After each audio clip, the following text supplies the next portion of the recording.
Why democracy? Democratic principles have been contaminated with neoliberalism, extractive strains, and crony capitalism. With the evolution of societies spanning hundreds of millenniums, dozens of political models evolved and reached a climax in their respective eras. Therefore, the concept of governance is as old as human society. Earlier political models focused on brute force, deception, coercion, and fraud. However, these models failed to withstand the test of time. Though they still exist as monarchies, oligarchies, plutocracies, stratocracies, and hybrid regimes, they have garnered significant ire and lamentations. Luckily, the dawn of enlightenment and reason ushered into the era of democracy. Rooted in ancient Greek, though not exactly in the modern form, the democratic form of governance has earned unprecedented acknowledgement in modern political entities. Although it may not be the best political system experienced by human societies, it is the best among the existent governance models. The reason for this democratic fervor is that all democratic countries have attained incalculable dividends.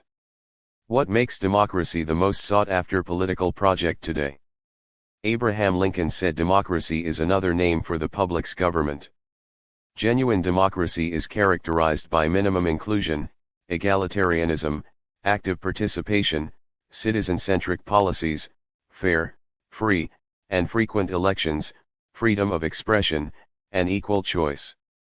Unlike authoritative forms of governance where ultimate decision-making lies with the despotic, exclusivist monarchs or oligarchs, democracy provides an inclusive framework built upon the representations of citizens. It enables every member of society to have their say and bring changes that serve the masses in the best possible manner. In a democracy, there is always room to accommodate more interests through greater civil liberties and rights. Unlike authoritarian setups where selective policy transformations are ordained from the above, policy changes are invoked through a bottom-to-top approach. All policies reflect the public's choice, which is expressed either directly or through elected representatives. Unlike totalitarian systems where leaders are not accountable to anyone, democracy holds the powerful accountable and makes them conscious of people's well-being. Given the unmatched advantages of democracy, philosophers since Aristotle's time have been skeptical of the practical application of democratic principles. They contended that all the characteristics of democracy are unattainable in any political entity. The absence of education and knowledge prevents a large section of the population from engaging in the democratic culture meaningfully.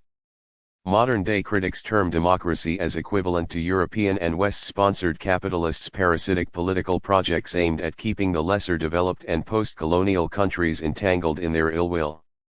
Others call it a legitimization tool for the capitalistic, political, religious, bureaucratic, and corporate elements. Undeniably, democratic principles have been contaminated with neoliberalism, extractive strains, and crony capitalism. Democratic institutions have been encroached on by capitalistic, feudal, and corporate magnates. Democratic governments have been carefully turned into business enterprises and legitimization ploy for their gluttonous power and material greed. This nexus of the hybrid elites keep the masses systematically deprived to avert any threat to their privileges. Some of the forces undermining the democratic tenets today include populism, the global capitalist elite, politically motivated pseudo-nationalistic narratives, illiteracy, growing supremacist forces, political polarization, widening social stratification, and surging human insecurity. Nevertheless, an ailing democracy can never be a valid justification for supporting totalitarianism. The salvation lies in remedying democracy. Institutions should be liberated and strengthened with inclusive and egalitarian socio-economic development strategies. Also, public enlightenment and active political participation can go a long way in establishing a real democratic culture in the world. Published in the Express Tribune, July 17, 2022.